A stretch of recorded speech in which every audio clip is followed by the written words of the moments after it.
Aquí estamos viendo un ejemplo de granulocitos, en donde también vemos que el 15.7% de las células de los granulocitos son deficientes por un doble criterio de demostrar la presencia de la molécula de anclaje.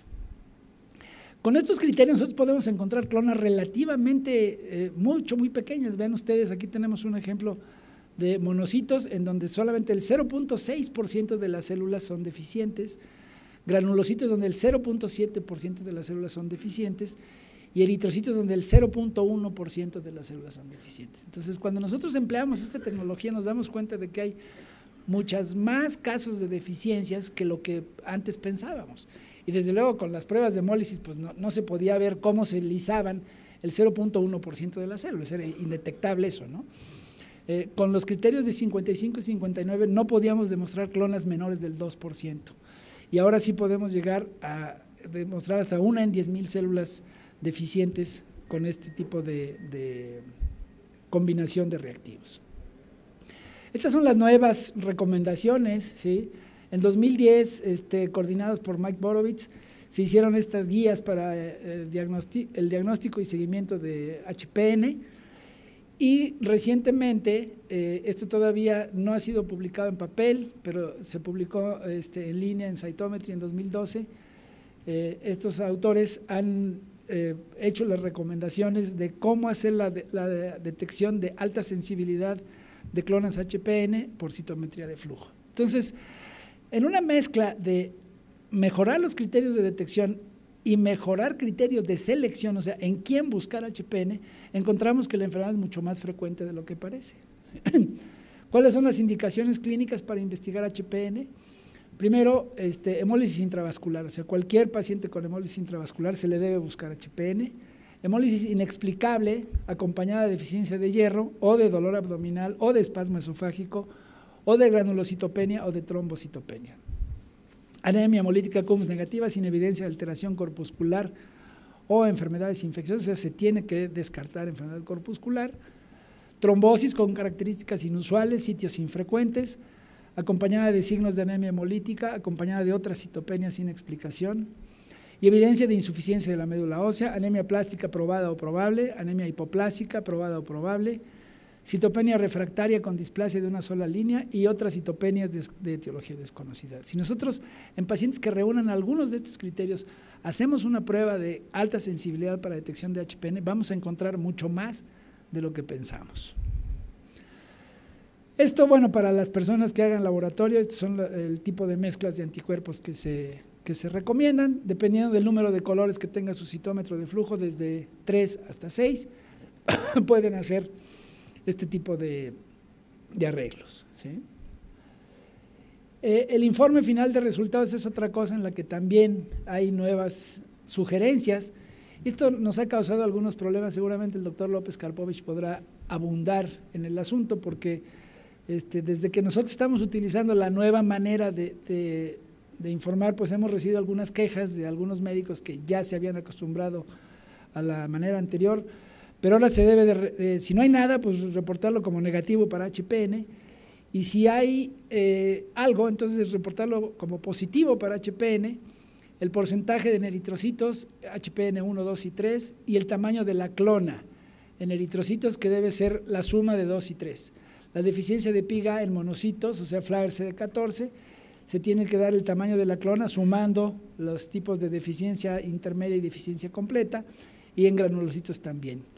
Y después, de acuerdo al tamaño de la clona, está la interpretación, porque no es lo mismo tener, como aquí, por ejemplo, 0.06% de eritrocitos deficientes en este caso, y aquí 0.005%, pero vean, es claramente una clona deficiente la que hay ahí, y que posiblemente no tenga traducción clínica en ese momento, pero sí puede ser una indicación que amerite seguimiento de ese paciente para ver si esa clona va a crecer y requiere alguna intervención terapéutica.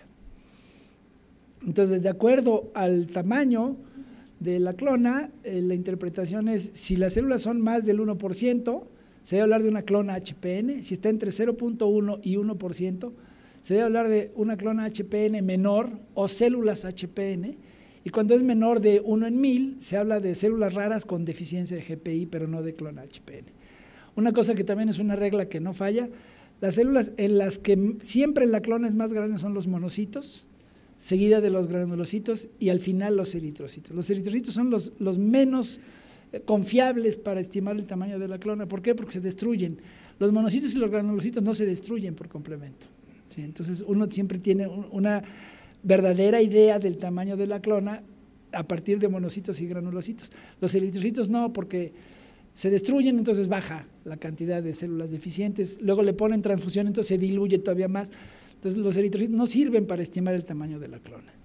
Y los laboratorios que hemos entrado en una especie de consenso para publicar esto, digo, para hacer poner en práctica estas recomendaciones y hacer expresar los resultados de manera igual, pues hemos optado por este formato que fue ideado y puesto en práctica por el doctor López Karpovich, y todos los demás le hemos dado el seguimiento, porque somos ya 3, 4 laboratorios, Javier, en el país que estamos ya trabajando en forma igual y consensada para establecer este diagnóstico. Les agradezco mucho su atención.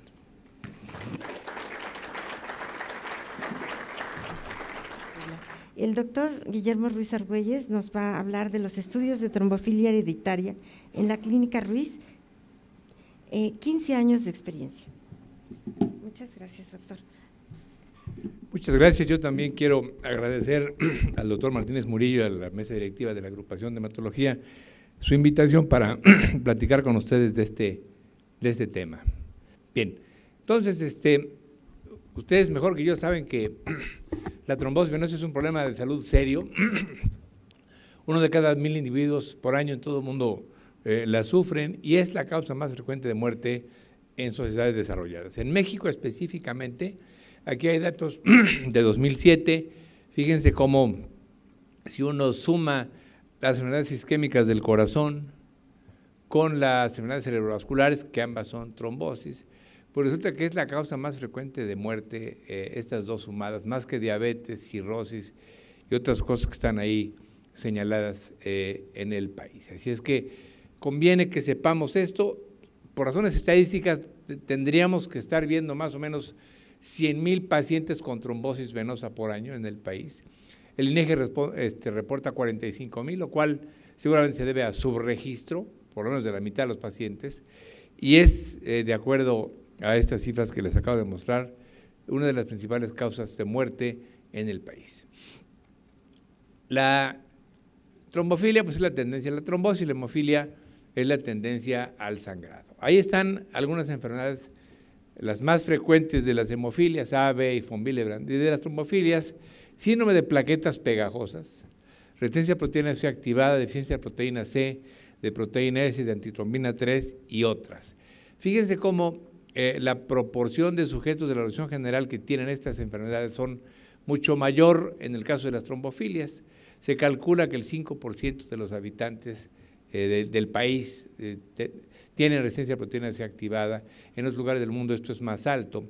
Y ahí ven ustedes deficiencia de C, de S, antitrombina 3 menos frecuente, pero ciertamente mucho más frecuentes que las hemofilias, que son más espectaculares, más llamativas, y en las que obviamente hay más dinero metido porque hay que darles a estos pacientes productos que son muy caros y que son un negocio redondo. Bien, el sangrado era una causa frecuente de muerte en épocas pretéritas, y la trombofilia probablemente era una condición de protección al género humano. Sin embargo, hoy en día la trombosis es la causa más frecuente de muerte y la trombofilia es una condición desventajosa para el ser humano actual. Tener una sangre hipercoagulable en estas condiciones, a lo mejor hubiera sido protector, ¿verdad? Dar a luz así y tener cierta trombofilia, pues a lo mejor permitía que las mujeres no se desangraran, o bien en estas circunstancias, ¿verdad?, en donde el conquistador está ahí atravesándole al caballero águila una espada.